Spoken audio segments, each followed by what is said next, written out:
Здравейте, приятели! Втори клип как да запалите огън в дивата природа, безопасно, с минимални технологии. Ето ги и материалите. Трева, дървени съчки, изсъхнали цветове от треви, които приличат на памук, но са изсъхнали цветове от треви, нож и магнезиева запалка. Да започваме. Първо нареждате ето така изсъхналите цветове от треви. Взимате тревата и я слагате ето така отгоре. И тези дървените всички ги запазваме за после. Сега.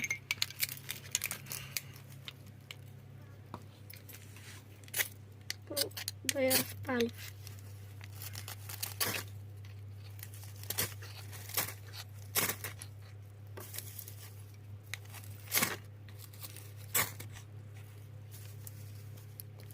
Сега какво ще правим? Ето, вижте, безопасно е всякъде. Обградени сме от скали. Трябва задължително да е безопасно, за да не стане пожар.